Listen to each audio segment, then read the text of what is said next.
नमस्कार, आप देख रहे हैं पंजाब केसरी। मैं हूं आपके साथ प्राची।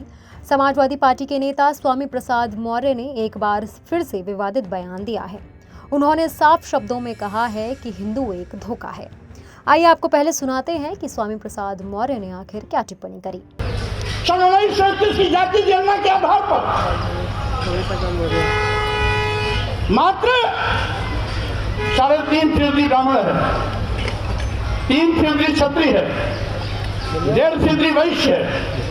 तीनों को जोड़ लिया जाए तो लगभग 7-8% होता है। यानी शेष तो बहुजन समाज है। तो 8% लोग अपने बलबूते पर सरकार नहीं बना सकते हैं। उन्होंने हमारी बहुजन समाज की ताकत को तोड़कर हिंदू के नाम पर टक्कर के बहका करके अपना उल्लू सीधा करने का काम किया। यानी वोट देने के लिए हम हिंदू, वोट के लिए अनुसूचित जाति, अनुसूचित जनजाति और पिछड़े वर्ग का व्यक्ति हिंदू, लेकिन सत्ता में बैठने के बाद हम हिंदू नहीं रह जाते। अगर सत्ता में बैठने के बाद भी ये हमें हिंदू मानते तो अनुसूचित जाति के आरक्षण को खत्म नहीं करते, अनुसूचित जनजाति के आरक्षण को खत्म नहीं करते, पिछड़े वर्गों के आरक्षण को खत्म नहीं करते। इसका मतलब है हिंदू एक धोखा है। और वैसे भी 1995 में माननीय सर्वोच्च न्यायालय ने अपने आदेश में कहा था हिंदू कोई धर्म नहीं, ये लोगों के जीवन जीने की एक शैली है। यही नहीं, जो सबसे बड़े धर्म के ठेकेदार बनते हैं, आरएसएस के प्रमुख मोहन भागवत जी ने भी कहा है, एक नहीं 2 बार कहा, हिंदू धर्म नाम का कोई धर्म नहीं है, बल्कि लोगों के जीवन जीने की एक कला। देश के माननीय प्रधानमंत्री जी ने भी कहा, माननीय मोदी ने भी कहा, हिंदू धर्म नहीं है। और अभी 1-2 महीने पहले माननीय गडकरी जी ने भी कहा, एक मीडिया कॉन्क्लेव में कहा। लेकिन इन लोगों के कहने से किसी की भावना आहत नहीं होती है।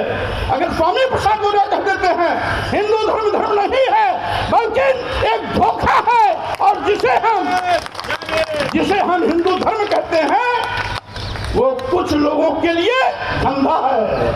जब हम कहते हैं कि ये कुछ लोगों के लिए धंधा है तब पूरे देश में भूचाल लग जाता है। लेकिन वही चीज अगर मोहन भागवत जी कहते हैं, माननीय प्रधानमंत्री नरेंद्र मोदी जी कहते हैं, माननीय गडकरी जी कहते हैं, तो किसी की भी भावना आहत नहीं होती। अगर वही चीज स्वामी प्रसाद मौर्य कह देते हैं तो लोगों की भावना इतनी कमजोर होती है कि उनकी भावनाएं आहत हो जाती है। क्या विडंबना है। माननीय सर्वोच्च न्यायालय ने 1995 में कहा तो किसी भी धर्माचार्य ने कोई टिप्पणी नहीं की, लेकिन अगर वही चीज स्वामी प्रसाद मौर्य के मुंह से निकल जाती है तो पूरे देश में एफआईआर की झड़ी लग जाती है। क्या विडंबना है। आखिर हम क्या कहते हैं? हम तो वही कहते हैं जो भारतीय संविधान कहता है।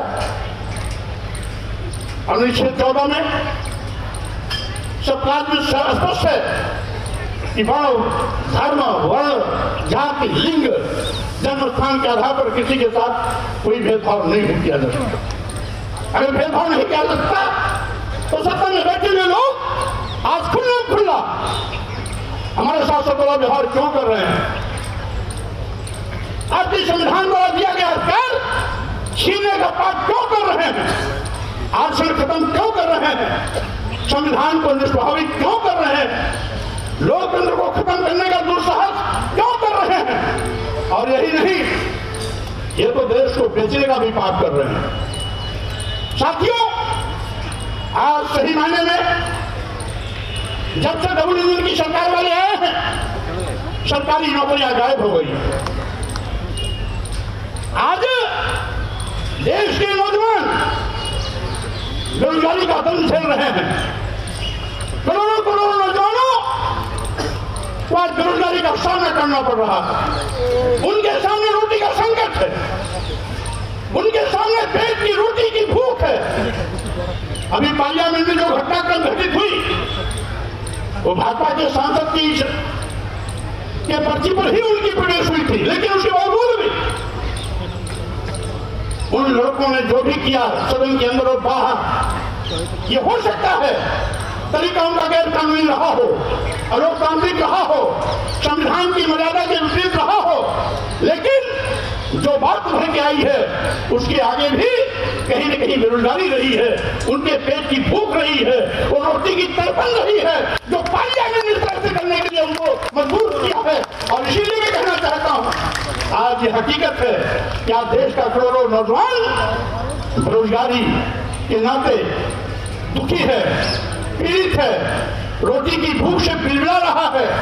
मरता क्या न करता जब आदमी रोटी के लिए अंतिम सांसें लेता रहता है तो उसे कानून नहीं दिखाई पड़ता है। तो देखा आपने कैसे स्वामी प्रसाद मौर्य ने कहा कि प्रधानमंत्री मोदी भी कहते हैं कि हिंदू धर्म कोई धर्म नहीं है। वहीं 2 महीने पहले गडकरी जी ने भी कुछ ऐसा ही बयान दिया था। लेकिन अगर मैं कुछ ऐसा कहता हूं तो हिंदुओं की भावनाएं आहत हो जाती हैं। लेकिन वहीं अगर प्रधानमंत्री मोदी और मोहन भागवत कुछ ऐसा कहेंगे तो किसी की भावनाएं आहत नहीं होती हैं। स्वामी प्रसाद मौर्य इससे पहले भी इस तरह के कई बयान जारी कर चुके हैं और अक्सर विवादों में घिरे रहते हैं। उनके इस बयान के बाद सियासी माहौल काफी गर्म हो गया है।